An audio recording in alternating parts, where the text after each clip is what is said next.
First and foremost, if you don't see humor, you're not really living at its fullest. And, we had a difficult 2019. Some people tried to sue me for an arm and a leg, and they were not successful. It's an overworked word, but there's no other way to describe Nick Vujicic.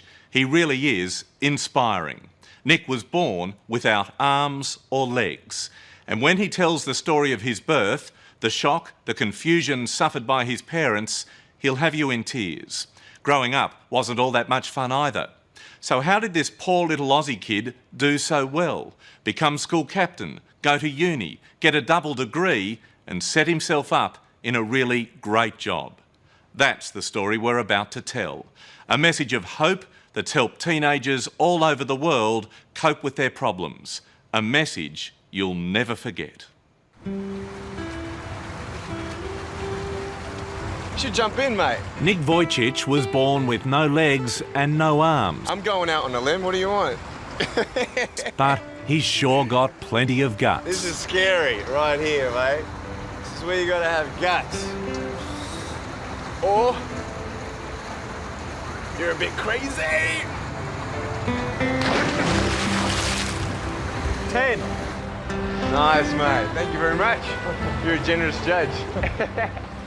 This 25-year-old Australian is climbing over every obstacle life puts in front of him, and he's doing it with style. I saw today's guest in person. We were sharing the stage at an event that I was asked to MC featuring America's General Flynn. And one of the great joys I have is watching somebody else introduce today's speaker, because everybody takes their own take on how to pronounce his last name. So we're going to deal with that controversy. That's probably the most interesting thing about today's guest, outside of the fact he's building a banking system, outside of the fact he's a pro-life advocate, outside of the fact that he doesn't have arms or legs, but yet he gets more done than most people that have arms and legs. But the biggest thing I think you're focused on, folks, if you're watching today's show, is how do we pronounce his name? Nick, welcome onto the Thrivetime Show. How are you, sir? I'm good. The pronunciation is Vujicic.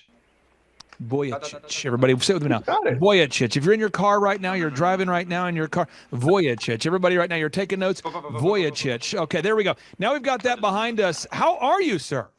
Oh, Clay, I've never been better. If I was any better, I'd need two of myself to contain it. I believe that to be true. Now, I have got a stack of stuff. I want to get into what you're working on now, but I want to reintroduce you to our listeners that might not know your story. Obviously you're born on this earth. Everybody's given certain gifts, certain talents. There's the parable of the talents in the Bible, and God really, holds us accountable for what we do with our time, treasure, and talents. You were born without arms and legs, yet you're getting so much done. You're a best-selling author, basically a sought-after speaker. But how did you get from where you started to where you are now? Look, in a nutshell, without my faith in God, I wouldn't be where I am today whatsoever. I think our existence is really a quadrant of our soul, our spirit, our mind, and then our purpose. And for me, I didn't feel like I had any purpose, never had peace with the fact that it felt like I'm the only one without limbs. Why does everyone else have more than me? Born and raised in Australia. No medical reason as to why I was born without my arms and legs. Suicidal at age 10, tried to drown myself in 6 inches of water, convinced that I would never find hope, convinced I would never have a good life, and that I was a burden to everyone around me. And I was asking the bigger questions of life, finding no answers at that time. And I'm so glad, though, that I decided to stay. I did not go through with the suicide attempt, of course, but that was a fragile age of 10. At age 13, the first turning point, Clay, for me was choosing either to be angry for what I don't have or be thankful for what I do have. And then the big milestone year was age 15. And it was when I realized that if God had a plan for the blind man, according to John chapter 9, then he's got a plan for me. I prayed for arms and legs. I still have a pair of shoes in my closet in case it gives me arms and legs, but I ain't waiting for arms and legs to be happy. My soul's saved. I've got the peace in my spirit. It's his spirit, his power, not me. And he's healed my heart. And obviously now on mission just to understand that when you don't get a miracle, you can still be one. So that's the nutshell of the story. Living in Dallas, beautiful wife, beautiful 4 kids, love living here in Dallas. You know, I used to stutter as a kid, and I thought that was the biggest thing ever, not being able to talk. I was mocked, made fun of. I didn't see the humor in it.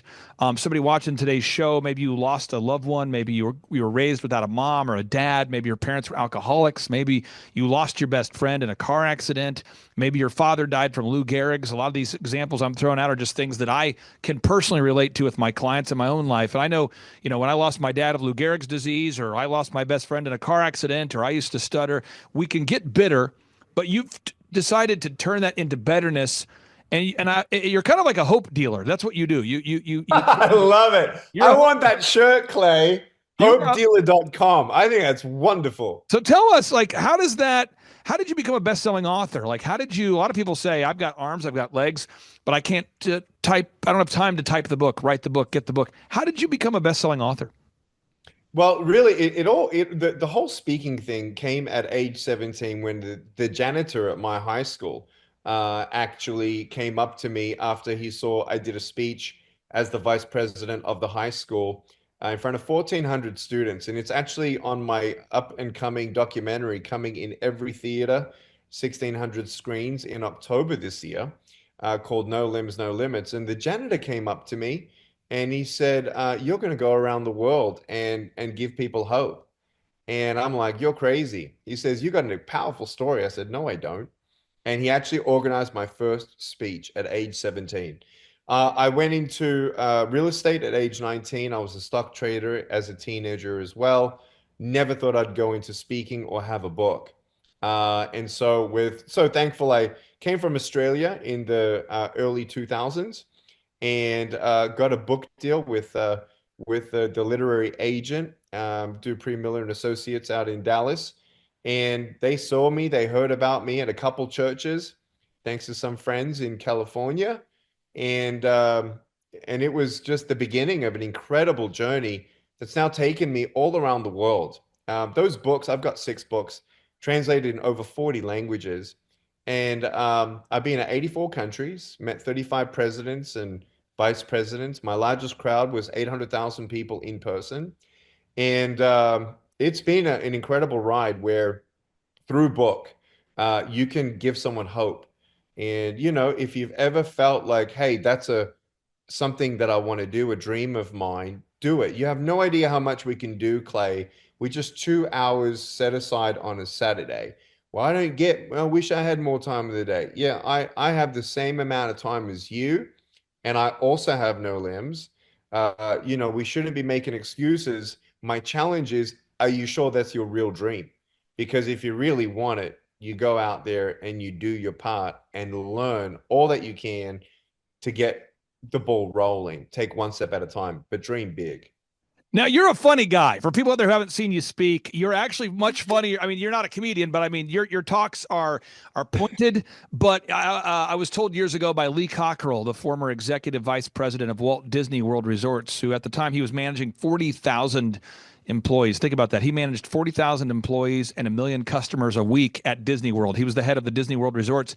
And he told me, he said, "Clay Clark, remember this. If you're going to be honest, you better be funny." And I'm like, "Ooh, I'm writing that down. That's good." And so you're a funny guy. So I sensed about you there's a certain charm, you choose to see the funny side of life. You choose to find funny. And when I heard that you were teaming up with one of my best friends, Sean Copeland. Now, just so people they don't know this, Sean Copeland is the man. Dr. Zellner and Sean Copeland. I'll pull it up on the screen so people can see these are real people. Sean Copeland and Dr. Zellner, two great Americans. They decided to buy this bank called Bank of Nawada years ago. That's Dr. Zellner. He and I host the podcast together. He's on our broadcasts about 50% of the time. And then there's Sean Copeland. I heard these two guys, they were wanting to buy this thing called Bank of Nawada and turn it around into what's now called Regent Bank. Regent Bank. And it's regentbank.com. I knew this thing would be successful. Maybe I put the email address in wrong, let me put a Bank Regent. There might be something wrong with my internet here. Let's see. It could be Regent.bank. There it is. Regent.bank. So when I heard these guys were teaming up to buy/refurbish, reinvigorate a bank, I knew it would be successful. And then when I heard that you, as one of America's most prolific pro-life advocates, were teaming up with Sean Copeland, I knew that was going to be a hit. Tell everybody out there what you're doing with Regent Bank, what you're doing with your bank, what's going on. Well, look, first and foremost, if you don't see humor, you're not really living at its fullest. And, we had a difficult 2019. Some people tried to sue me for an arm and a leg, and they were not successful. I was framed as anti-LGBTQ while I was living in Southern California, feeling like I had to look over my shoulder. We even had a grenade at our house. We had the bomb squad there. And I was a target with 16 million social media fans. I would have had more of a number if all the big techs were not so corrupt. But the bottom line is I've had a lot of targets on my back since 2019. And I went viral in some gay magazine framing me as anti-LGBTQ. And it was horrific to wake up one morning, and I never go, Clay, you know me. I don't go out of my way to use my platform to tell people why I think that I am more important than them or more right than them. I don't do that. I love everyone. It's quite the contrary if you actually look at all the videos of me out there. But someone decided to target me, and I got targeted, and they got me, and it was a silver bullet. For me, I woke up and someone in the bank, Chase Bank, was banking with them um, as a customer for many, many years. Woke up and my for-profit company and my personal accounts were all frozen. My credit cards, my debit cards, my credit line, my credit scores. Normally, you get three triple-digit numbers for your credit score. I only had one of those numbers, which was 200 or so points uh, lower overnight. And then I had dashes. The bank refused to talk to me. All they said to me was that there's a letter coming. And long story short, the letter came the next day. And I'm like, I don't know what's going on. Like, where are my fingerprints anywhere? What have I done wrong? I did nothing wrong.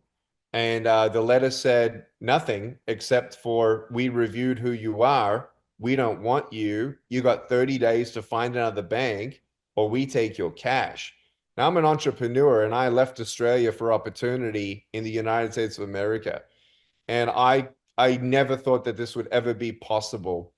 And as under the Constitution, a privately held uh, company can do with their choices as they wish, which is great because now with pro-life fintech, we don't want to help give anyone a loan that's doing something bad, like Regent Bank. They're very careful with who they actually accept as a customer. We're not going to grow your strip club business per se. And so the Constitution is there, but under religious freedom, and just because they wanted to click a button, that's exactly how we felt. And so I wasn't going out of my way, Clay, to go into the banking industry whatsoever, but it was just funny if people don't believe in God. uh, I certainly do, and I've seen miracles again and again. And one of them was 8 weeks before I did get canceled out of the bank, Chase Bank. I was actually 8 weeks prior invited to be a co-founder with Betsy Gray, who found out that there was actually quite a lot of weaponization in the banking industry in our country, wherein us who have Judeo-Christian values would be very surprised as we found out in 2018 that most banks give to organizations that supply abortions, for instance, Planned Parenthood, who's also now the number one funder, apparently, number one funder of hormone alternative drugs for transgender um, things for the minors to receive these hormone treatments. Which, as someone who believes the Bible, they all call me a conservative Christian. Clay, we're all called conservatives. I don't see the word once in the Bible, conservative. You're either a believer, you believe the Bible, or you don't. And when we understand that the weaponization of BlackRock, all these very big wealth management giants out there funding things that are quite contradictory in many ways to our beliefs. And so once I got canceled out of Chase Bank and the dust settled, and I was able to open another major bank just like that. So that was proof that I didn't really do anything wrong whatsoever. I wasn't a terrorist. I wasn't laundering money. I wasn't on some kind of list. And I've been fine ever since. It was just someone who decided to say, "Nah, let's get rid of them." And Clay, this is actually still happening, like every single month.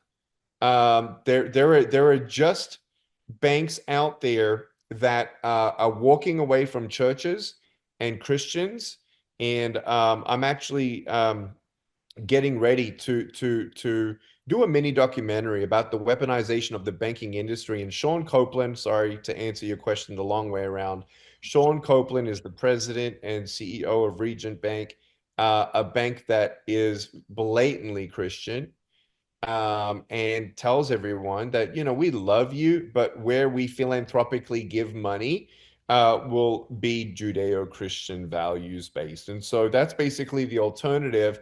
And FDIC insured brick and mortar, multiple states and presence chapters of Regent Bank.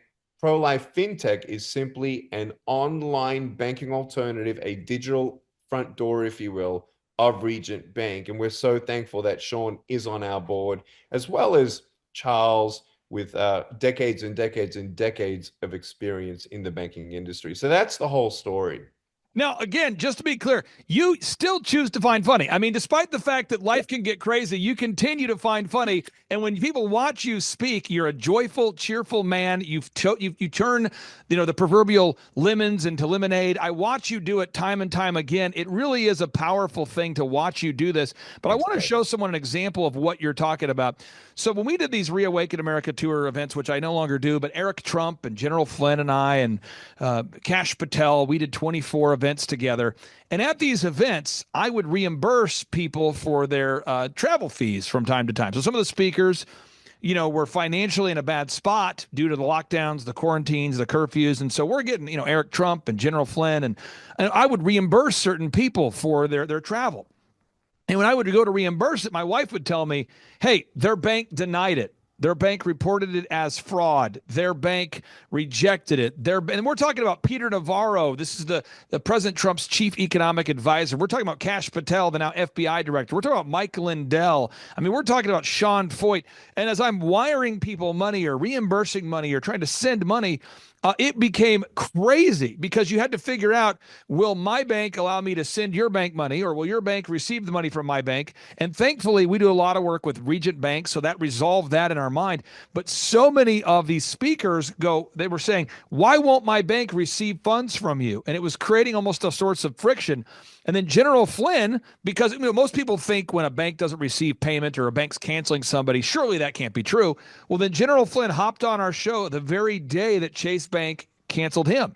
And so I want people to know what you're saying is very real. It's very true. It's happening to outspoken conservatives and people of faith. It's happening to outspoken Christians. It is happening. And so what you're doing is you're trying to be part of the solution. And my understanding is you're teaming up with General Flynn, Charlie Kirk, Kevin Freeman, and a whole handful or a whole host of well-known, respected, unapologetic Christians. Tell us about this event that you're working on there, sir.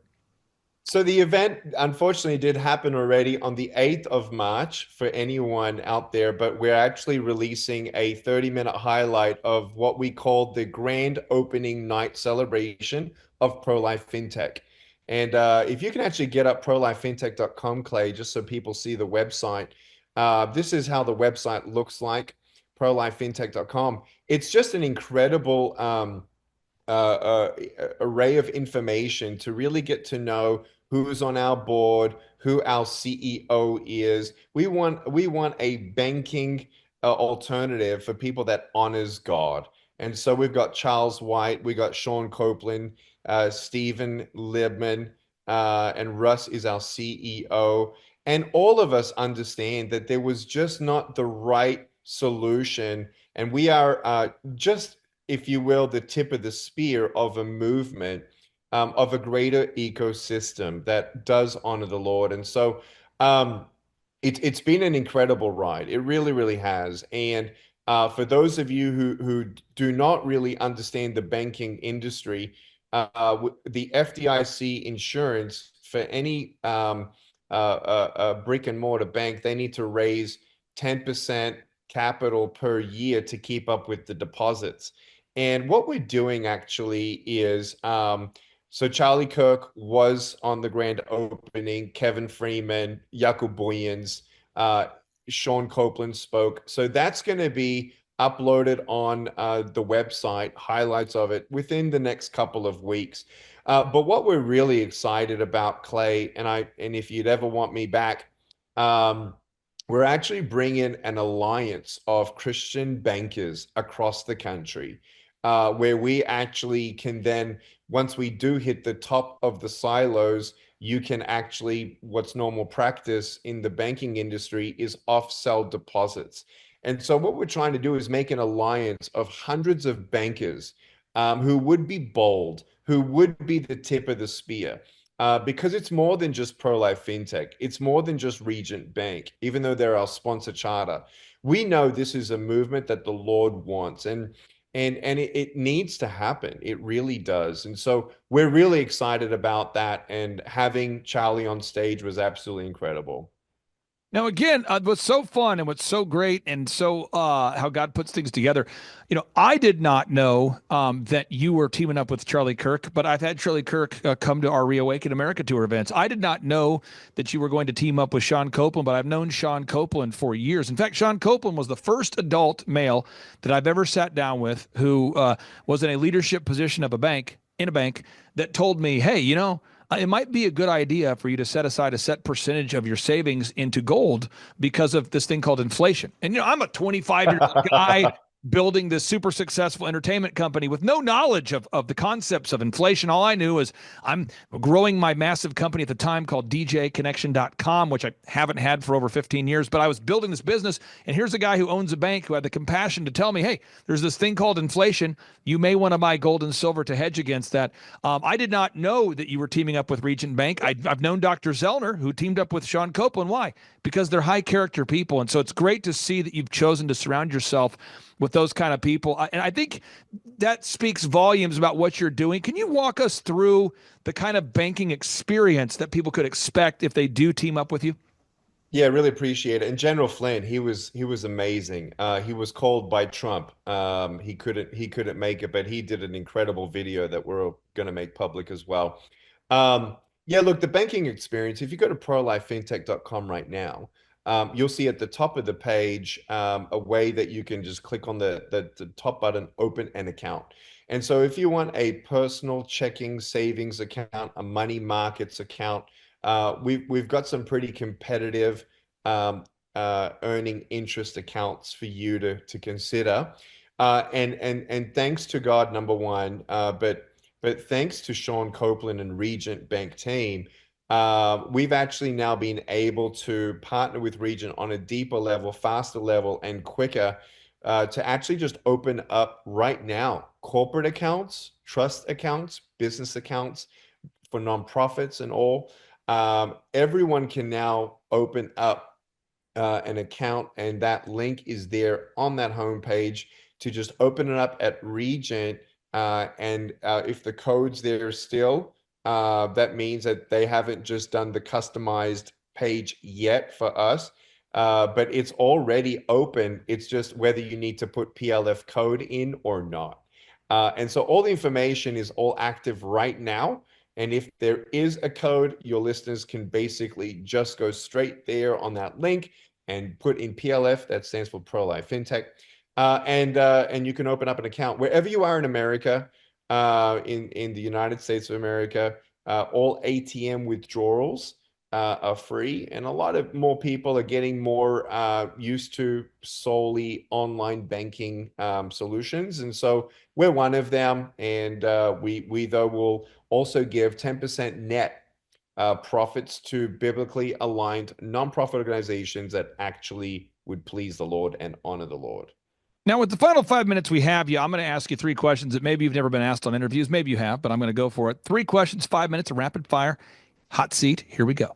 Yeah. Your wife, you've got a great family. You have a great family. And I'm going to see if I can pull up a picture of your great family. But, you guys have a great family. And so many people I know have arms, have legs, and talk about, hey, I can't seem to find my spouse. I can't seem to find my dream person. But yet you have a great family. So I'm going to do a search for you, kind of do a little online cyber stalking. And we're going to look for you online and see if we can't find your family here. Here we go, pulling it up. So this is your great family, right? This is you guys here. Um, Yep. so how did you go about finding a spouse? And maybe walk us through that, because I think so many people are excited and maybe even slightly shocked that you have been able to do so many things that everybody with arms and legs can't seem to be able to do. Tell us about your wife and your wonderful family. Thanks to God that was part of our plan, part of our plan, sorry, part of God's plan, that we would both get married. Not everyone gets married, but that was our desire. And we were planning on having children later on in life, but we were surprised by the timing of that. And we'll be adopting a baby as well next year, God willing. We felt that was part of God's plan too. Look, you need to put yourself out there, right? Actually, there's a book that we co-wrote together, Clay, called Love Without Limits, to actually inspire people that true love still exists. And I was worried that I'd never find a partner, but how you perceive yourself is how also other people perceive you. And so I think that was something that I learned as a kid, having the disability that I had, that I needed to accept me and love me and be okay with me. Many people are not. I'm not saying to not become better and better and better and better, but to put yourself out there, go out on dates, and go for it. So that book, Love Without Limits, is online as well, and it actually shares the whole story. Is it love at first sight? I looked at her, she looked at me, I couldn't feel my legs, and I couldn't keep my hands off of her, so we had to quickly get married. But yeah. That's so good. Now, next question I have here for you, hot seat here, is, some people are saying, well, how do you organize your day with all the things you have coming at you, all the opportunities you have? At a certain point, there's this thing called a tipping point for anybody out there that doesn't know, but it's where the market starts chasing you, where people start reaching out to you, or podcasts like mine reach out to great people like you and say, hey, could you be on our show? How do you organize your day today? So I have a right hand who's been with me for 23 years, who would be classed as my chief of staff. I actually have four companies, 35 employees, 25 contractors, and currently four startups. And so what's beautiful is, and I've switched off my phone last year for 8 weeks straight. What really was game changing for me, Clay, was one of my mentors, John Phelps, one of the founders of Full Sail University, or the founder of Full Sail University, Fullsail. Um, and he basically taught me how to reverse engineer, delegate, manage people, and push the leveraging levers of just scaling, basically. And he told me, anything you ever want to dream, it's possible. You just got to figure out prioritization processes, team building, and that's what I started doing. I started hiring and firing people at age 26. And so those skills helped me to, like, this is the only thing I'm doing today. I've got guests over from Ohio. We go fishing in the backyard. The chickens are right next to me. I love being at home. And so we were going on vacation soon. So time management, prioritization, management of people, all these skills help me to do what I wanted, what I feel the Lord wanted me to do. At the pace that we're doing it, it's kind of people won't believe how quickly we're building many things. But can I say it this way, Clay? Some people have known Nick for 20 years, and you know what they've called me? An overachiever. And to me, I think that's unfair, actually, because no one calls Elon Musk an overachiever today. He's now called a genius. So when you look at Sean Copeland, he's got 49 companies. No one calls him an overachiever. So don't call anyone an overachiever. unless they really, really are. For anyone who's been framed as an overachiever, just keep on doing it. Don't worry about what the world says. Get a second opinion. Keep going. And one day we'll look back and say, oh, that was amazing. Nick, Pro Life FinTech happened. You've been talking about it for years. Yeah, here it is. And it's so exciting. So don't listen to the world when they're a little negative to you. Final question I have here for you. So many people want to follow you. They want to team up with you. They want to support you. I've got the website. I believe this is the correct website, nickvministries.org, nickvministries.org. And then we've got the prolifefintech.com for somebody taking notes while driving, maybe pull over, but that's prolifefintech.com, prolifefintech.com. Somebody using an Etch-a-Sketch, that's nickvministries.org, nickvministries.org. Are those the right websites, or where do you want people to go? Where should we direct traffic today there, sir? Yeah, if anybody wants to hear more about faith, nickvministries.org is the correct website. Check that out. If anyone wants to know more about the banking alternative, Pro-Life FinTech, go to prolifefintech.com. If you actually want to see the trailer of the new documentary coming out, you can go to nickvteam.com right now. nickvteam.com. We're actually going to be doing a crowd fund of approximately $5 million for the marketing budget of the No Limbs, No Limits documentary coming out. And that's all the three websites I could give you that we'd prefer you to know about. So thank you so much for asking it and the way you asked. Do you have a team that's kind of helping you crowdfund for the Nick V team, or is there a website they go if we're watching right now that maybe want to put money into the creation of the film? Yeah, that announcement's going to be made in about 30 days, but you're not going to hear the announcement anywhere else first except for Nick V Team. We're making a if you scroll down actually on that page, Okay, you'll actually see the trailer is there and you can just watch the trailer. That's the trailer. It's huge. It's beautiful. It's going to change a lot of people's lives, and it's coming out in October 2025. And yes, if you sign up on that website, you'll be the very first to know if you get to be the 5,000 people who are going to be investing for a 5 million raise. And that's going live very soon. Powerful stuff. Powerful stuff. Again, Nick, I really do appreciate you carving out time for us today.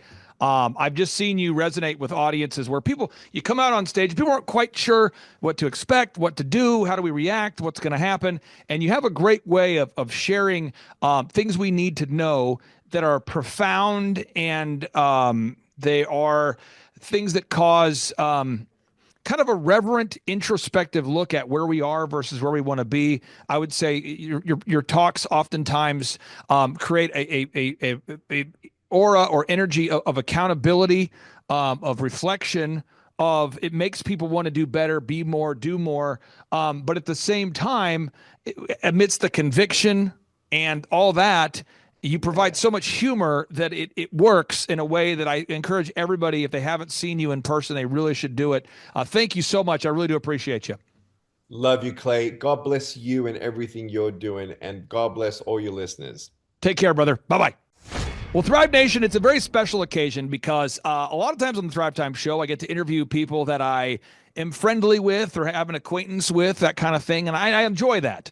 But it's really an honor whenever I get to interview someone who I consider to be a friend, or people that I consider to be friends of our family. And it's awesome when we can celebrate a success story, because it's a life-giving thing. And for somebody watching today's show, if you feel you need like a checkup from the neck up, if you feel stuck, if you feel like you don't have the resources to get started, but you have the resourcefulness, maybe today's show is the show you need to hear, because this is a couple. They started this business together out of their house, and they've now grown it into a multi-million-dollar, super successful company. And I've had the opportunity to work with them in a consulting or coaching capacity over these past 5 or 6 years, and I am so excited to have them on today's show. And with that being said, Amber and Charles Cola, welcome on to the Thrive Time show. Amber, how are you? Great. Thanks, Clay. It's awesome to be on here with you. Yes, we are excited. Okay, so I got to ask this real quick because people think you're a hologram. How long have we had the opportunity to work with you, or how long have we worked with you guys together from a kind of a coaching relationship? We probably started back in 2017. 2017. Yep. So yeah, we're looking at 7, 8 years. Yeah, I mean, it's coming up on 8, probably. It's a little over 7. And from that time, I mean, you guys have experienced tremendous personal growth and business growth. I mean, could you, Charles, maybe talk about, I'm not looking for your specific financials, but could you maybe talk about maybe the size you guys have grown over these past 7 or 8 years at koloffitness.com? Absolutely. Yeah. We started off, we were getting ready to open our third location. And one of our accountants had said, you've got to meet this guy, Clay. So we ended up meeting with Clay, and he's helped us go from right before we opened the third location now to 6 locations. And so we've more than doubled our revenue.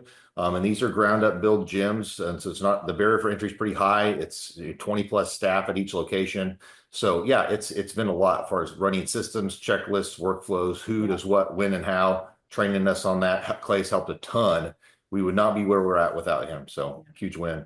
Now, I'm going to ask you guys this story because I want you to be able to encourage somebody. I'm not sure who's going to watch this show, but I view every show as kind of a message in a bottle. So somebody's watching this show and they're going to relate to this story. I'm going to let Amber go first because I think she'll maybe have a less rosy view of how it was. But you guys started koloffitness.com doing personal training to individual clients in your actual home. So like your living room was where the squat rack was, or the bench press was in the kitchen, or Amber, what was that like when you started koloffitness.com?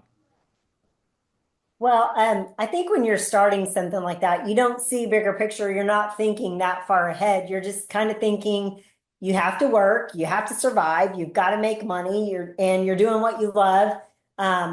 And so with that, it was kind of more as a survival. And also, we couldn't afford furniture to go in our formal living room and formal dining room. Yes. And so we were kind of stuck in a situation where Charles needed a place to train and he had a full clientele.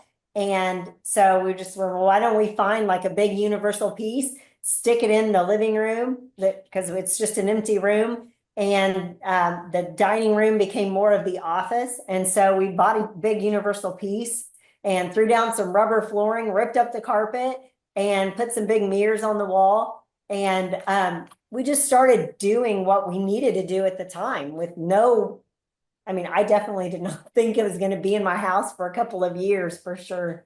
But yeah, a lot of it was fear of failure. I was like, I want to make sure that, I can provide for my family. And we were trying to every lead I had, I'd follow up with every client I trained, want to make sure that I gave them good results. And next thing you know, we have about 160 clients coming in and out of the door a week. And it's me and about 4 or 5 other trainers training out of our living room. And so it became a revolving door of fitness. And then Amber also did some hair. So she had a hair salon in the back of the house. So it's like a training studio in the front of the house and then a hair salon in the back of the house. So yeah. Now, the win. Now, I want to share this story because I don't know if I've ever shared the story with you, but I think our listeners need to hear this because your story is better than mine. But let me just show this to the listeners real quick here. If we go to 111th and Memorial in Tulsa, Oklahoma, my wife and I, we were 20 years old-ish, and I remember I was so excited to be able to build our house. I remember telling my wife, honey, we can afford to build a house. We are going to build a house, a brand new house. She was so excited. I remember we were driving down Riverside. She was like, we're going to buy a house? I go, yeah. She's like, we're going to build a house? I'm going, yeah, because we're young couple. We'd just been married a couple years. Right here at 111th and Memorial, I found a builder named Rob Brewer who did a phenomenal job. I would hire him again. And this is a true story. So I built this house from scratch. And so my neighbor comes by, Wendy, God bless her. I'm not going to mention her last name. Wendy comes by and she's like, hey, what are you doing? I go, what do you mean? Because I'm having like 40 couples a week that are walking up to my front door, hanging a right at my office.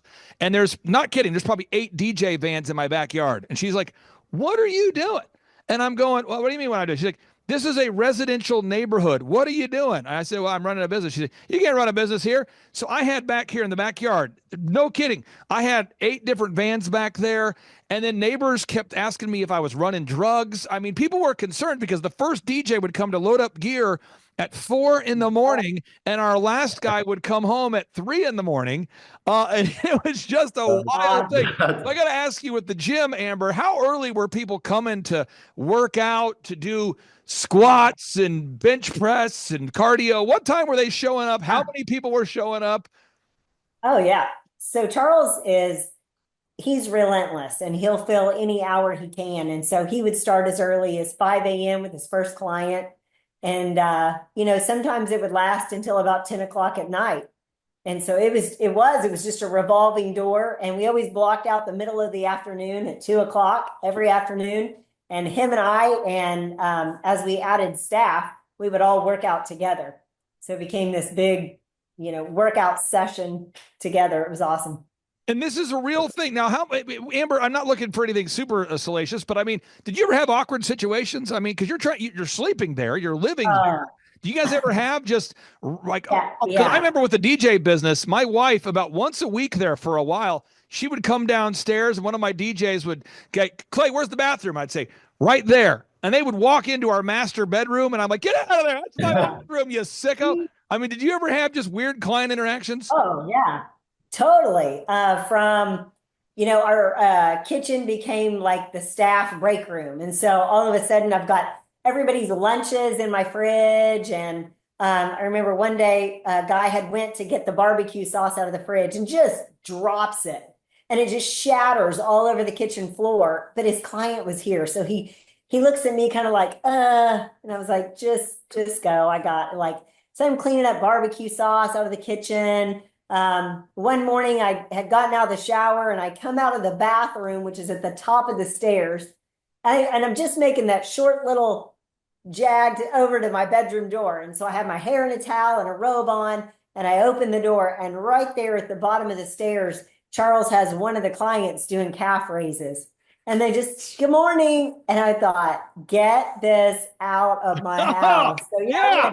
The trainers napping on the couch between clients. And our middle son was in pre-K at the time. And so he'd come home half the day and he'd sit on the couch. He was just so little, his feet would just stick straight off the couch. And he'd try and watch cartoons. And there would be someone on like a ab mat on the floor right in front of the TV doing crunches. That's right. And so he's just watching his little cartoons as someone's doing crunches in front of him. And so, the whole family was in on it. I just remember when I was building DJconnection.com, I would train my DJs out of my house. So we would practice announcements like, ladies and gentlemen, coming up in just a moment, we're going to introduce the bride and the groom. Once again, ladies and gentlemen, get ready for the And we would practice, ladies and gentlemen, coming up next, we're going to be cutting the cake. Once again, we got the bride, we got the groom, we got a knife. It should be exciting. And I'm practicing, and they have a script, and I'm practicing. So adult males are in my house, and we're practicing introducing, because, we grew DJ Connection to do 4,000 weddings a year. So I'm training 30 disc jockeys every week. So Havana, my oldest, who's now 20, she starts running around in the office going, ladies and gentlemen, coming up next, the cutting of the cake, because she had heard it so much. She's like, ladies and gentlemen, coming up next, the Soul Train line. She knew, because it was like, and I don't think if you're watching today's show and these stories, you can't relate to it. That's okay. But I'm just trying to make sure we're getting this idea.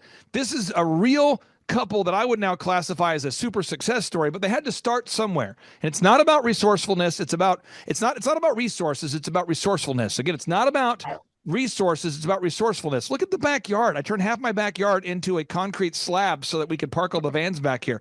I mean, look at all the trees I planted to block the view. So now you look at Co-Law Fitness and you go, wow, this is a super successful company. Wow, I want to be the next Co-Law Fitness. Wow, these guys are really doing it. I want to be a colawfitness.com. I'll get the website to pull up in just a second. And people always come to me and they say, Clay, what do I need to do? What's the most important thing? I just had a guy today, huge ministry, multi-million-dollar, massive ministry, called me and said, what's the one thing I can do to grow my ministry? And I said, buddy, I'm going to send you today's show. There are 14 things that we need to do, and a lot of details on those 14. So we're going to go step by step on today's show. I'll go back and forth between Charles and Amber, and for sake of time, we'll just go back and forth rapid fire. So here we go. And Charles, by the way, you get 60 seconds on the clock for each answer. So here we go. Box number one, you have to figure out your revenue goals. You just have to know your revenue goals. You have to know your revenue goals. What are your gross revenue goals? What are your weekly revenue goals? What are your annual revenue goals? You have to know your revenue goals. Charles, why do you have to know your revenue goals? Yes, you have to know your revenue goals so you know if you're going to be making money or not. And for us, we want to make sure that we're staying bankable, that we can open more locations. Our gyms are a ministry for us. We want to make sure that we continue to expand and making sure we got at least a 20% profit margin off of all of our expenses to income over expenses. And we know how many memberships we have to sell. We know how many clients that we have to service to hit those goals for our set overhead costs. And yeah, Yep. so you got to know how many units of items you have to sell every week, every day. And so we track that stuff. And for us, we have Natalie? a lot of it's recurring revenue, but the whole point is we want to make sure that we have enough of the payable, viable buyers in the system to continue to grow. And you track this stuff, and so we've got wonderful members of our team. We've got a young member of our team named Natalie who's learning all of this because she's developing into a coach. And when you work with a new client, a lot of times the client's going to have a bias to focus on just marketing, just branding, but you have to know these numbers. Amber, anything else you want to talk about as far as the numbers? Because I know your husband is passionate about fitness and you are as well, but why do you have to focus on the numbers and not just marketing or not just branding or not just social media? Why do you have to focus on those numbers? Well, I think the numbers, it's like the steering wheel that steers the ship. I mean, if you don't understand the numbers, you have no idea where you're going. So I think that's probably the biggest thing. Like it leads the whole way. And I think a lot of people tend to do, I want to do the marketing, or I just want to perform the service. I think a lot of it because people are scared of numbers. I think they feel like numbers are overwhelming and they try to make numbers way too difficult. So I think that's the biggest. This is such wisdom, folks. I'm telling you, if you're not familiar with colawfitness.com, go to their website. These guys give away a Bible. Every time they sell a new membership, they set aside a portion of the funds to give away a Bible to first-time members at their gym. It's it's a ministry, it's a business. It checks all those boxes. Let's move on to box number 3. Define the number of hours you're willing to work. Now, Amber, you happen to be married to a man who's willing to work every hour of the day if need be. I will say this, though. Most of my clients, if I had to think about my 160 clients I work with, and I had to think about the average client, 90% of them are not willing to work as hard as you guys. Most of my clients are willing to work 40 hours a week or 50 hours a week. Some will work 60 hours a week, but nobody is willing to go sprint from 4 a.m. to 8 p.m., 10 p.m. every day if need be. Your husband is willing to do that. Why is it important for you guys, Charles, to define the hours that you're going to work, the hours that you're not going to work, block out time for the family cruise, for the family trip? Why is that an important box there, Charles? Yeah. That way, my wife will stay married to me. And well, I'm like you. I like to just go. And then we take off and we go to church on Sunday. It's important for us for us to hold the Sunday as a Sabbath, as a day off. Other than that, I like to work. I like you talked about vacation, to vacate or to leave something. I love to work. I love to build the systems and build the documents and train staff, build the systems and so on. But we do have to make sure that once a quarter we try to look at taking time off. Go ahead. Right. Well, I would say the biggest thing that we always talk about in marriage, family, and work, expectations and boundaries. Those two things have to be very clear all the time. So as long as he understands what my expectations are and I need him to fulfill a husband role in addition to working, as long as he understands that these are my expectations and then these are my boundaries. And as long as we communicate that, then we're good. I'll say one more thing is that for us, we've kind of at the spot to where, we just work on the business, not in the business. So we don't actually do the day-to-day stuff, but we work on the business systems, checklists, workflows, training, coaching people remotely because we do live in Florida. Our clubs are in the Midwest, Oklahoma, Texas, Missouri, and Kansas. And so running remotely and running all that stuff, we've got to kind of say, how do we want to live our lives? Like you'd say, Charles, how do you really want to live it? You got to kind of map out and clearly define that. For us, Tuesday, Wednesday, Thursday, those days are just all in on Zoom calls, training, coaching, working with staff. And so those days are really, really full days. And then the rest of the time, like on Friday, Saturday, Sunday, Monday, those are all lighter days that we don't block in a lot of meetings. It's like no meetings that we plan, but I'm still working on things that I want to work on, but I'm not leveraged to having to. So I've kind of created my 3-day work week that's like super long, and then the rest of the time I don't have meetings, I don't get held hostage on a lot of stuff, and people have to kind of have a gatekeeper to get to me. But other than that, that's how I've tried to map that out so that I can continue to mastermind and kind of grow the brand and have some meta perspective on how I want to continue to grow. So so much. Again, for folks, if you want to learn entrepreneurship, this is real people. If you're in the Florida area and you're looking for a job, if you're in the Joplin, Missouri area and you're looking for a career, not just a job, Koloff Fitness is a company that's going places. I'm not prophetic. I'm not claiming to have some view of the future. I just see patterns. And I work with clients and I help them implement patterns that work. And I also know of the clients that'll work. Nothing works unless you work, right? So nothing will work unless you work. And I look at the Kolaw of family and I look at the fuel that you put into the business and the diligence that you bring. And I'm telling you, folks, this is a brand that's going somewhere. If you're looking for a career, check it out, kolawfitness.com. Box number 4 and 5, these kind of fit in together. Box number 4 is you have to determine your unique value proposition. That's a unique thing. What is it that makes you unique? What is it that separates you from the competition? If you're watching today's show, let's think about your website, your print piece, your auto wraps, your business cards. Let's think about everything about your business. Let's think about the sights, the sounds, the smell, the ambiance, the employees you have. What is it that makes you different from the competition? What is it that makes Chick-fil-A successful when there are many other fast food chicken restaurants? What is it that makes Quick Trip super successful when there are so many gross, nasty, dirty convenience stores? What is it that makes Chick-fil-A successful? What is it that makes Quick Trip successful? What is it? What is the secret sauce that allows Brad Stevens, the coach of the Boston Celtics, to bring out a winning lineup year after year? Brad Stevens took a dysfunctional Butler College basketball team and turned them into a top 4 basketball team. Think about this. He took a college called Butler, the size of Oral Roberts University, and took them to the Final Four multiple times. And then he takes that same recipe and goes to the NBA, and they win a championship, and he's putting out a winner year after year. What is the secret sauce that allowed Phil Jackson to win year after year? Michael Jordan couldn't win a championship without Phil Jackson. He played a lot of seasons without Phil Jackson. He only won his championships with Phil. Kobe Bryant never won a championship without Phil Jackson. By the way, Kobe Bryant played a lot of seasons without Phil Jackson. What is that magic formula? A big part of it is you have to understand your unique value proposition. So, Amber, what is it that makes Koloff Fitness unique versus other, fitness companies? Oh, for us, it's culture, hands down. It's culture all day long.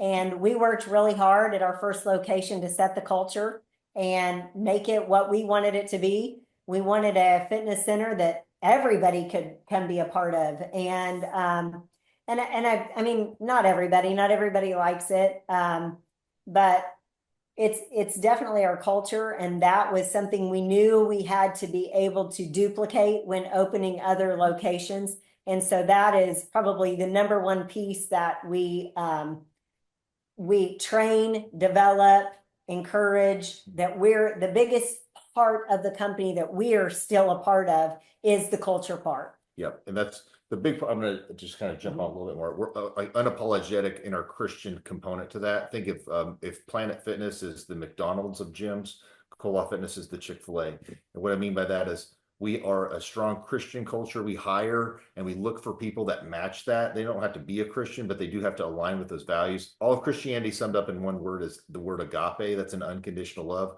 We want to make sure that we actually hire people that are into customer service, like likes people. Serving. Who'd have thought customer service? We're going to find people that actually like to serve people.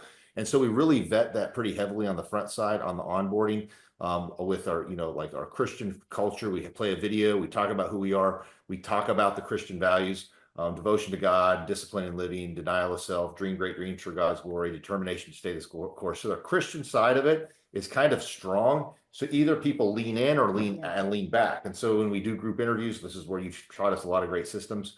You see people lean in and see people lean back. So when everybody's on the boat rowing in the same direction and they really match that value set, the culture is just better. And when you hire people that actually like people, they want to acknowledge your presence, close the gap, give them a fist bump, a high five, make somebody feel like the highlight of the day when they walk through that door. So we train people on those systems. So we took the culture that we did when we first opened the club and we defined it into actual ways that we can role play and script it with our staff so that you have not a purple hair, McDonald's, perpetually distracted, crayon tattoo person. You have a person opposed to like a McDonald's, somebody that runs up to your car like a Chick-fil-A that's you got their polo on and says, "My pleasure." So that's where we have to be very, very, very specific on how we do culture differently than the competition who's just, scaling out like crazy. But people, like, the greatest currency in life is how you make somebody else feel. We want to make other people feel like the highlight of the day, and hire people that are sincere. They're just genuine, that truly like people.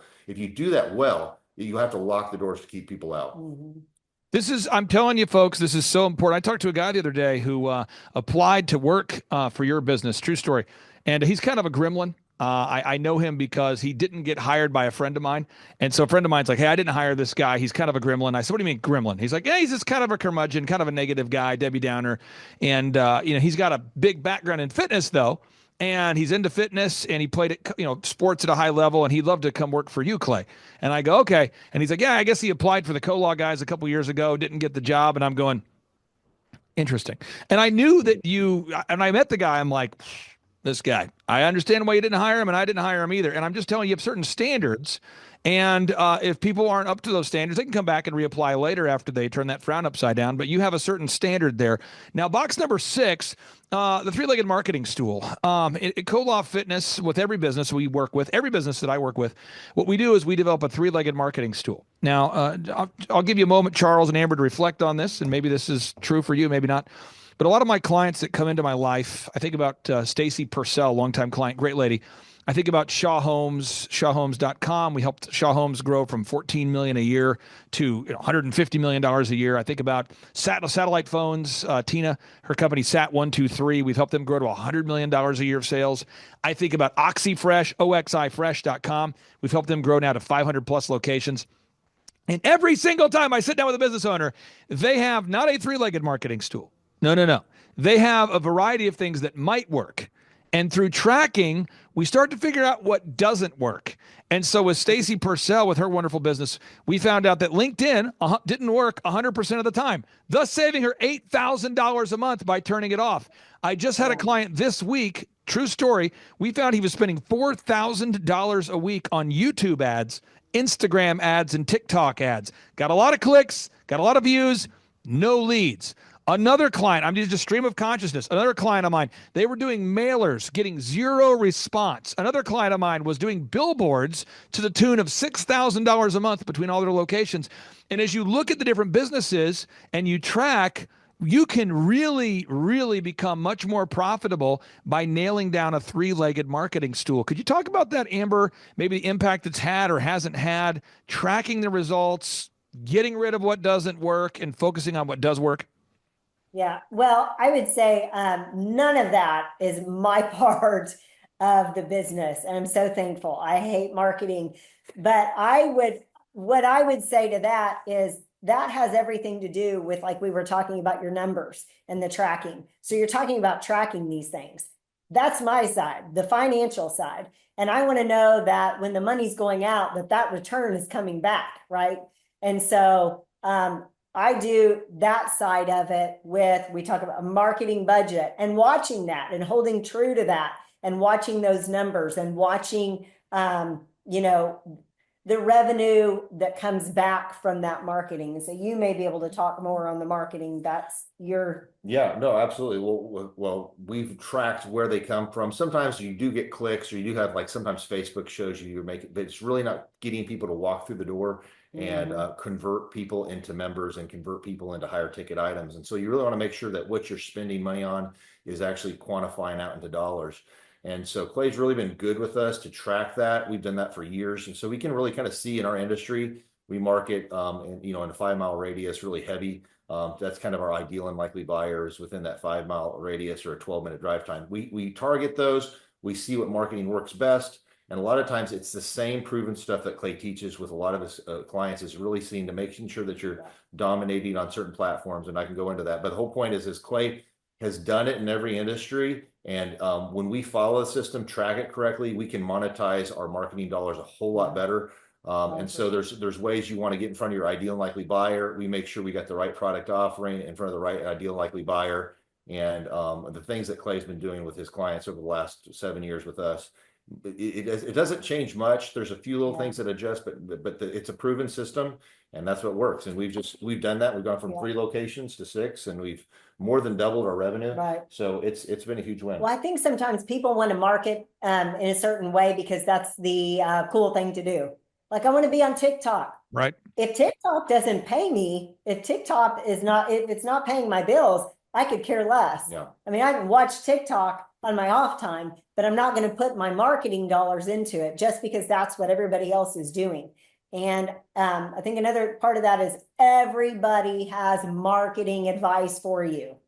Everybody thinks they're some marketing guru, because they see ads, and I don't think that's true either. Now, I'm going to ask you this, Charles, and I'm not ready for your answer yet. I got to mentally prepare myself for this, but you do not have the ability to not be honest here. Okay, so a guy called me here today, and I thought, man, I'm going to send this to him right away. Okay, guy reaches out to me.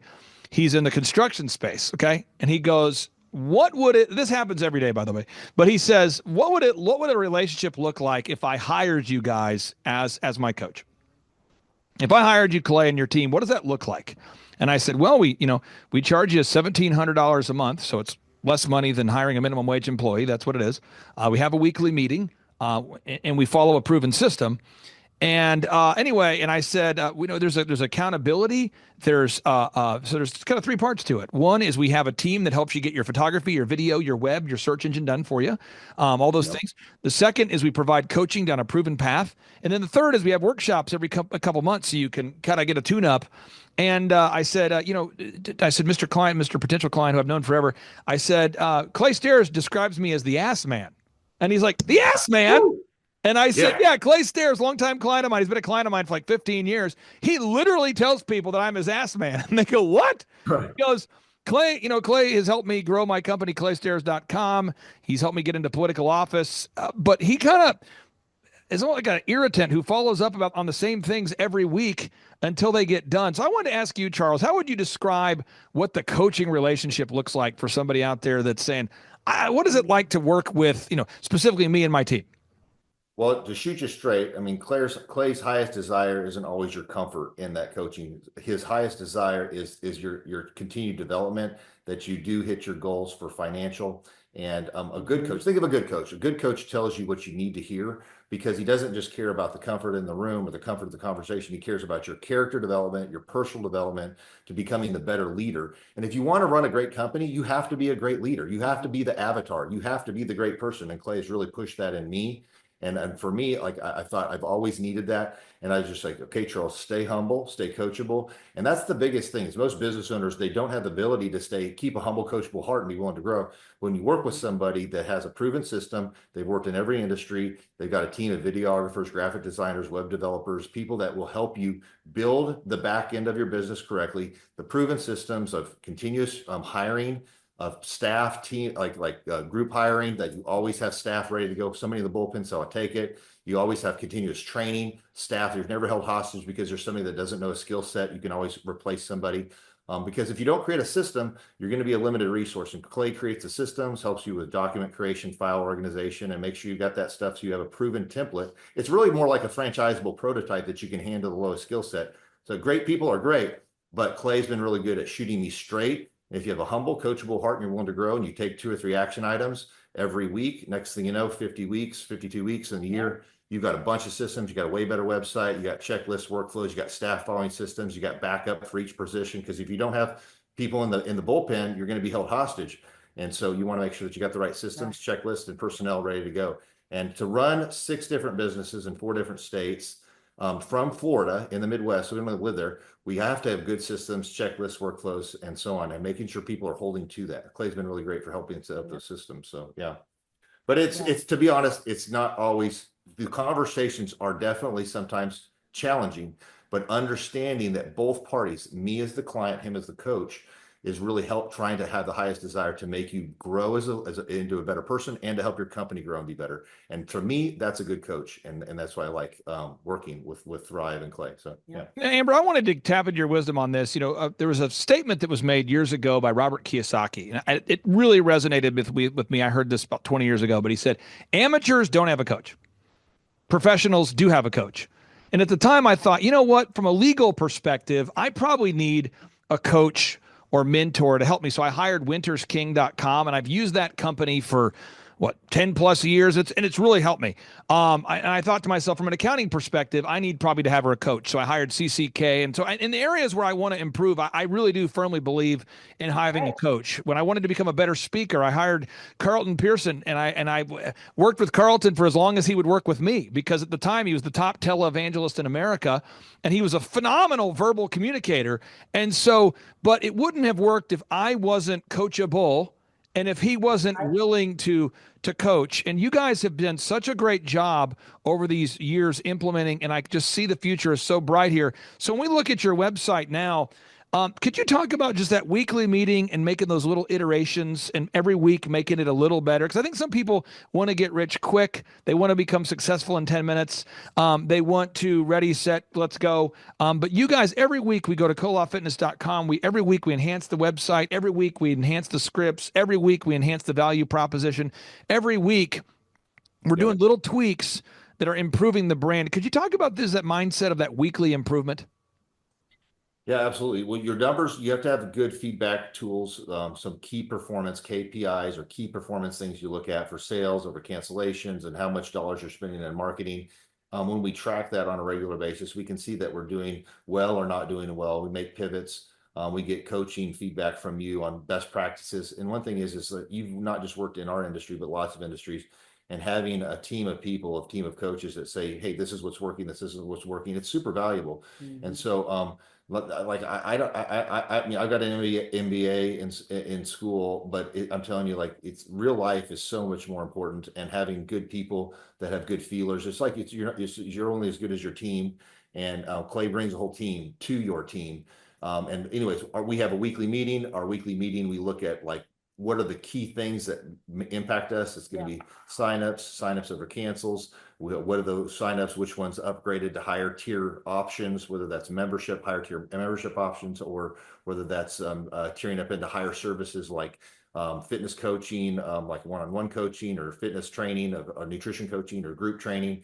But getting people into those things and understanding the scripts, how to role play that over and over again, making sure your staff understands how to communicate effectively with the customer, role play until that socially awkward, young person can totally get it, and they understand how to do it, until the critical thinking phase has gone away. They know how to do it. Now you got staff that knows how to communicate well, how to show the product offering, benefits over cost, and then show them that, hey, if you don't do it, this is what won't happen. And you want to show them that you're going to really change their lives and save their life, add years to their life, quality to your years by changing new habits.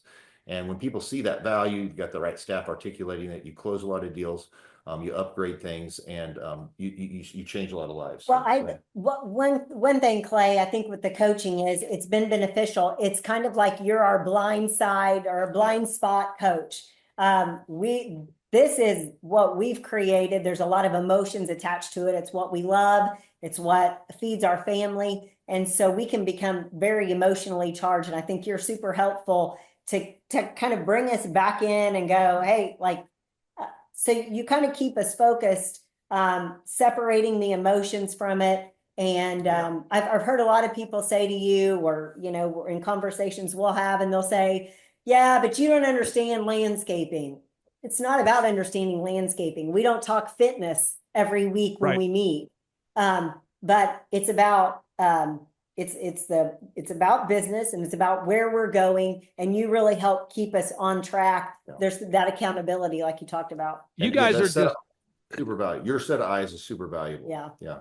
I'll just say this. I mean, kolofitness.com. If you're looking for a career, folks, I'm telling you, check out kolofitness.com. Now, point number 7, sales conversion. We have to have scripts, recorded calls, one sheets, lead trackers. What? We need to have sales scripts, recorded calls, all the visuals in the store. We call that internal marketing. There's external marketing, marketing to your ideal and likely buyers, but internal marketing, letting your current gym members know that you offer personal training or group fitness.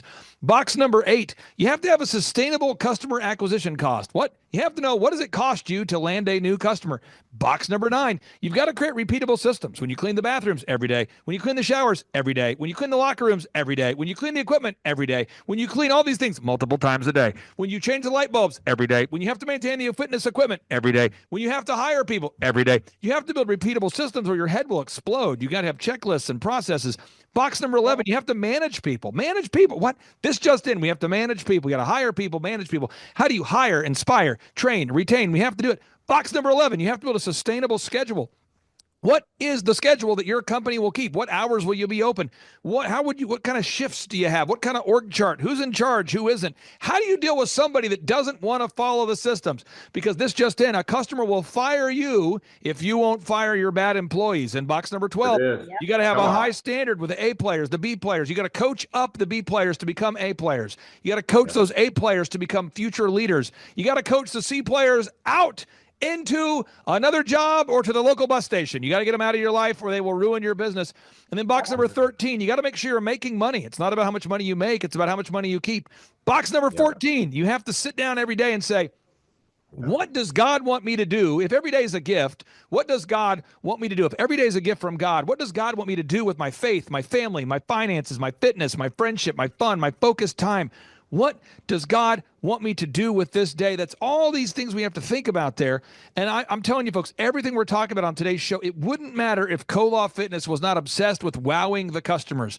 Charles Kolaw and Amber Kolaw are obsessed with helping you take your fitness to the next level. If you're out there today and you are in Joplin, Missouri, you're in Texas, you are in all the different markets they're in, go to kolawfitness.com. You can see the markets they're in. I'm telling you, these guys are obsessed with wowing customers. So I'll go to you, Amber, then I'll go to you, Charles. Everything we talked about doesn't work if you scam your customers. Everything we talked about doesn't matter if you don't wow your customers. Could you talk about why at the core, even though we're going over all this business stuff, all these details, at the end of the day, you guys at Kolaw Fitness have to wow the customers. Why is that so important, Amber? Well, I think for us, it's important because we love people, and everybody needs a belonging and worth, and they need to feel important, and they need to feel cared for. And like, that's our passion. We just love loving on people. That's what made Charles such a phenomenal trainer when that was the initial start of the whole company. It was just his desire to help people and his love for them. And that was the same reason, a million years ago that I did hair. So I think for us, that's just what we're passionate about. We're passionate about people feeling like they are loved and they have value. And if we can pass that on through all of our front desk staff, if we can open more locations and bring in that many more people in these communities to feel loved, and, excuse me, and also spread the gospel at the same time, let them know God loves you, And so that's really what drives our passion in the coaching and development, even of our staff.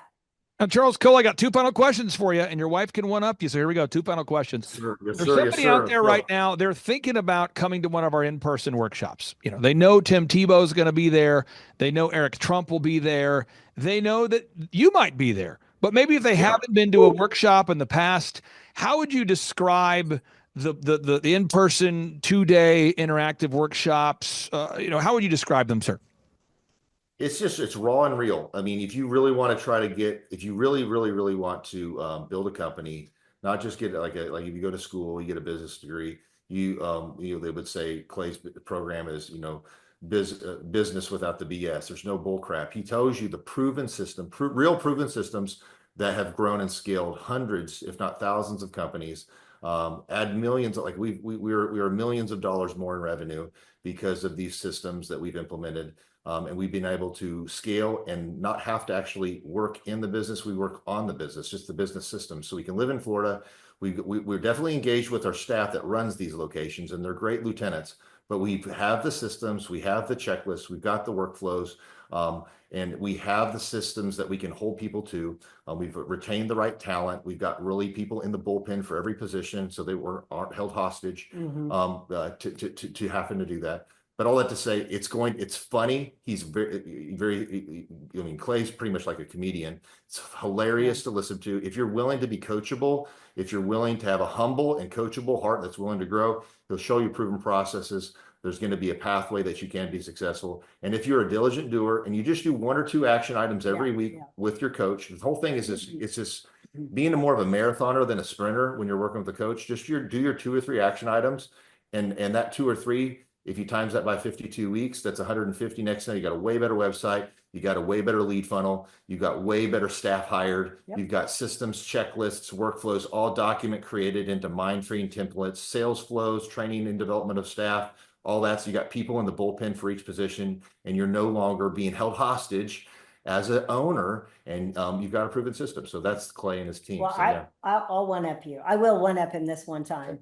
Like there's truly nothing more exciting than to come to the conference. And we've been to almost every conference you've had for the last 7 to 8 years. And it is completely refreshing. I always get something new out of it. It's very practical. You're not sitting in this huge like ballroom with want speakers that you feel like are trying to sell you something and you're trying to stay awake. And that's not the case at all. It's kind of a circus with a whole lot of, there's a whole lot to take home. Even if you go to the conference and you decide, hey, this is not for me right now, or coaching is not for me, hands down, you will leave with practical business application items. Now, final question I have for you guys. Just like Koloff Fitness, I mean, you put your name right there on the brand Koloff Fitness. You can't really go to thrivetimeshow.com without seeing my cranium. And so I take a lot of pride in what I do and wowing our customers. But for somebody out there, in particular, this guy today who's in the construction space, who's like, hey, what would coaching look like for me? Or is coaching for me? He's reaching out. Charles, what do you say? What kind of impact has the coaching that we've had with you guys over these past 7 or 8 years made on the impact or the success? Or what kind of impact has the coaching made on KoloffFitness.com? Well, I'm going to say first off, personally, I've developed a great friendship with some really great people. I thought that's been huge for me. So that's personally.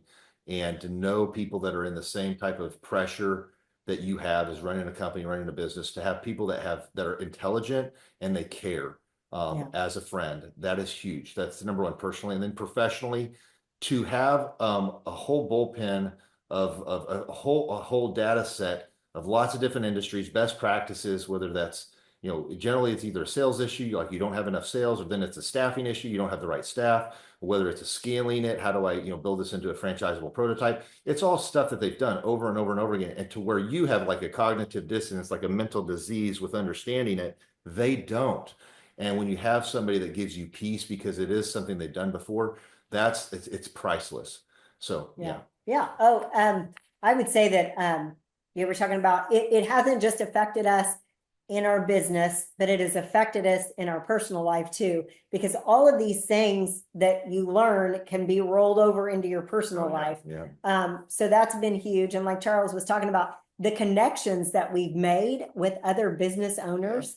Clay, you said at the very first conference we went to, your network is your net worth. Amen. That is hands down. If you're hanging out with the old friends that have unsuccessful businesses, and you're hanging out with the old people who are complaining about having to work an 8-hour day, if you're spending your time with them and, it's just going to break the bank to go to Chili's for dinner, that you're going to stay there. You're going to stay in that influence of people. And every conference we meet new people, and we've got some of the most awesome friends that own businesses across the country, from the cheesecake store to a pizza shop, right? To dog training, to we've got some of our friends that live in cities that we have gyms and they're members at our clubs. And it's just it's so powerful. It gives us a whole community to bounce ideas off of and get encouragement from.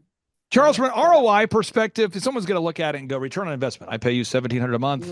Will I make more money than I'm paying you? How would you maybe tackle, or how would you respond to, what kind of return on investment have you seen for the $1,700 a month you're paying? Well, for example, Clay has got, there's no better business coach in the world that has the way he works, the way his mind works. But he's also got a team of other business coaches that have worked in lots of different industries. So he's worked in every industry. His staff has worked in every industry. He's got videographers, web designers. I mean, just for the fact of like just the website alone is worth the 1,700. Just the ability to take any of their proven systems, whether that's a marketing thing or whether that's a staffing thing, like one thing done in the month it was pays for itself. And then to understand this, there's a part of where, you know, some week you may be like, well, you know what, I'm not getting a whole lot out of this call. But the bottom line is, it's like when you read the Bible, there's times you're just reading it and then you're like, you know what, and then you read it that one time and it's like God really speaks to your heart. And the whole truth is, it's like there's no way that you can get that kind of value for $1,700 to have a whole team of coaches, graphic designers, web developers, anybody that has that type of knowledge, you know, in your back pocket. And then and the whole thing is run your business with being somewhat conservative. Make sure you don't run it to the edge all the time. But by doing that, you have that skill set. You have those tools on your tool belt. Yep. And I just think it's just like the cost of doing business. Like just understand it. That's what I think there's sometimes the payment we make, I feel like, is peace of mind, even because there have been multiple times throughout the years that we will either be butting heads on something. We're super confused about something. We're fearful about something in the market's changed, and it's a quick call to Clay. And so that quick call to Clay, and he's outside the situation and he has other data points. I mean, we've had times that Clay, you got a quick response and you can tell us and direct us real quickly and we're right off the phone. And there's other times you'll go, I'll call you right back. And Clay will jump in and he'll call his other contacts and get back with us. Sometimes it takes longer, but there are times when you feel that way, when you're like, is this worth it? You know, I don't feel like we're doing much right now, or we're not growing.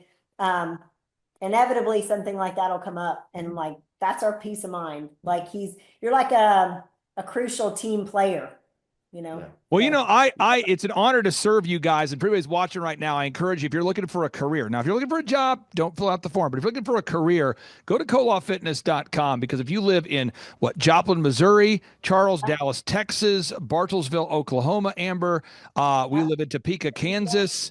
If you're out there, Arlington, if you're out there, go to colawfitness.com if you're looking for a career and not just a job. Thank you, too, for carving out time with your busy schedule. Oh, yeah. And I'm so glad to have you here today.